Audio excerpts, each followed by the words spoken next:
One afternoon, not too long ago, I decided that I was going to bake a gluten-free chocolate raspberry cake. And I decided that I was going to completely wing it and I wasn't going to use a recipe. When I cook a lot. I love to cook. I bake a little bit, not often, but when I cook, I like to look at recipes, eyeball them, and just kind of make up how I do it. So I'll pick different ingredients and just imagine in my mind what will taste good and throw something together. So I never make the same thing the same way twice. And all my cooking turns out really good. You can ask my husband, he loves my food. So, in this one afternoon, I'm making the cake and I'm getting all the ingredients together and I'm winging it. I'm not using a recipe. And I use a little bit of baking flour and a little bit of almond flour. And here's the raspberry, and here's the chocolate, and here's the sugar. And I throw it all together, whip it up, throw it in the oven. And how does it turn out? Well, it's terrible. It's rock hard. It has no flavor and it's just bad. I had to throw it away because I didn't have a recipe and I didn't really know how it was going to turn out at the end. I was kind of winging it. And so I share this story with you because I see this so often in businesses when it comes to building your revenue driving engine in your company. You know that there needs to be some marketing, you know that there needs to be some sales, you know that there's an offer to be delivered. And so you focus on mixing together all of these ingredients from strategy to tactic to different technology tools to different implementation, and you throw it all together and you're constantly working on it, and you have this vision in your mind of what it's going to look like, how that recipe for a business is going, and you're getting results, but it's like just something's kind of off. Something about the flavor, something about it is just off, and you can't quite pinpoint what it is. And so you continue to go for the same things. You go for the sales, you go for the marketing, you go for the strategy, you go for the technology. And it's sort of like this rinse and repeat process of you consistently trying to reiterate the same thing using the different approaches, hoping that you'll get a different outcome or a different result. And at the end of the day, something is just off. It's coming out of the oven and it's just not quite right. And so if you take a step back and you look at your approaches and you ask yourself, what is going on? What is causing this? Is it my offer? Is it my marketing? Is it my sales? Is it a combination of all three? You can usually pinpoint. Your instinct will give you some sort of indicator as to what is happening and where things may be off. But if you have elements of all three that are not working, that are not functioning correctly, it's going to be very difficult to just take one action. And that is because our businesses are literally an ecosystem where everything has to work together synergistically at the same time. And so we cannot go down one path and silo all our efforts into marketing or silo all our efforts into sales and hope that the rest of the business is going to get up to speed and up to pace. And this is where the investment piece comes in, because then we go and we invest and we go and we learn different programs and take different courses. And then we hire into larger ticket programs. And so the one factor is what happens is sometimes we outsource and we delegate the decisions and the growth of our business into someone else, into that coach, especially the higher price point that you pay.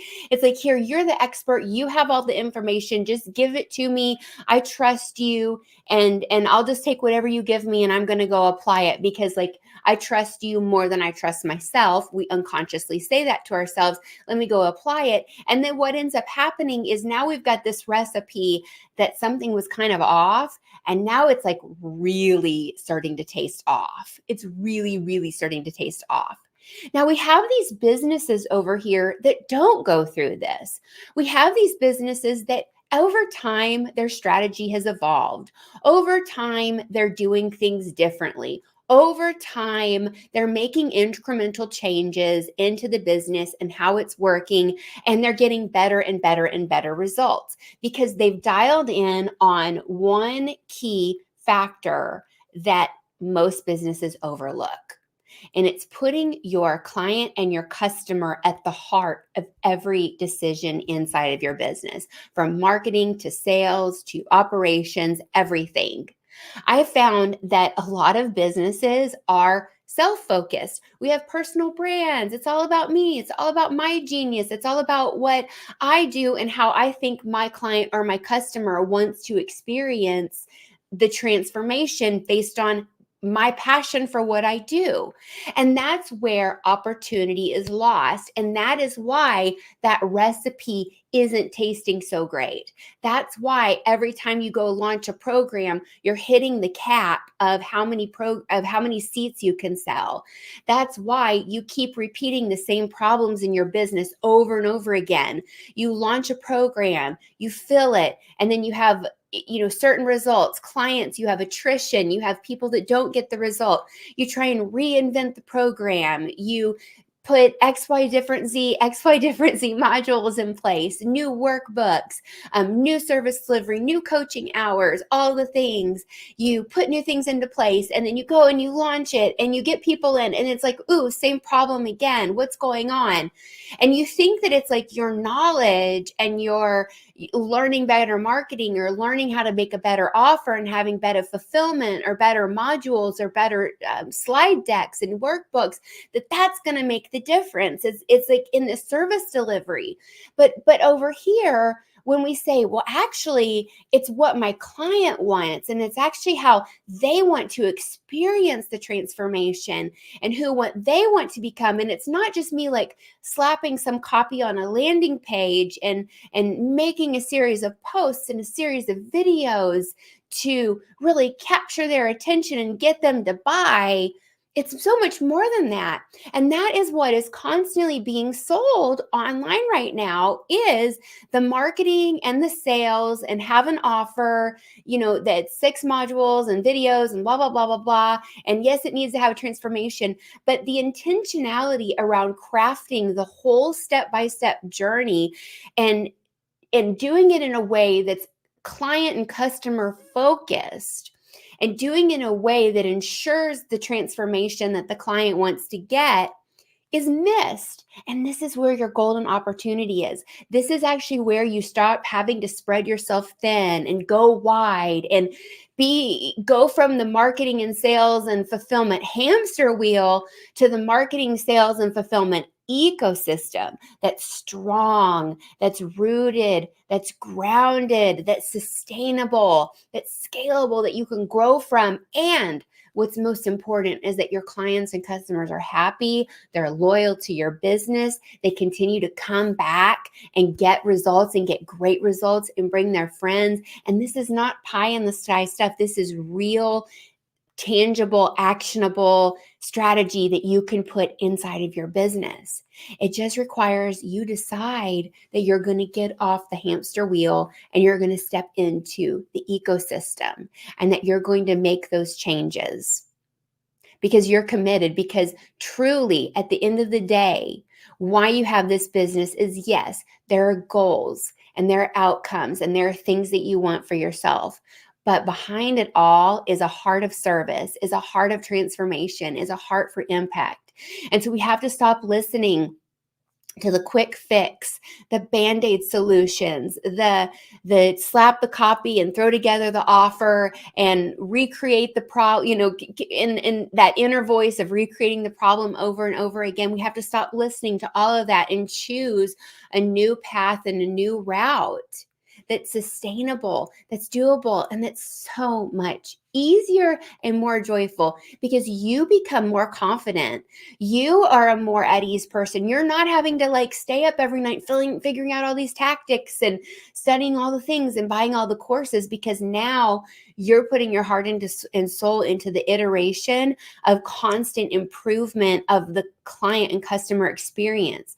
Because mapping the journey is just one part of it. It's the experience and the iteration and the growing. And that's how you can go grow from a small business all the way to a large business, if that's ever what you want to become, where you're doing 9 figures. It's possible, all right? Especially if that's something that you want. So if you are moved by this conversation and you are ready to get off that hamster wheel and step into having an ecosystem and explore what that could look like, head to my website, celiafaymeisel.com, click the link to book a call, or head to my LinkedIn profile in the featured section and book a revenue acceleration call with me. And let's look at how sales innovation and implanting innovation strategy in your business can help you make changes. And let's talk about those things that have been holding you back. And let's talk about the discomfort that you've been experiencing in being on the hamster wheel and really what you want that ecosystem of your business to look like. Because this is what it's going to take to sustain both the energy and the resources physically and financially to keep moving business forward in 2024 and beyond. Thanks for tuning into the live stream. Let me know what your takeaways are, and I will see some of you on Zoom for your revenue acceleration call. Until next time, this is Celia Faye Meisel, Revenue Acceleration Strategist, supporting over $12.9 million in results and keynote speaker.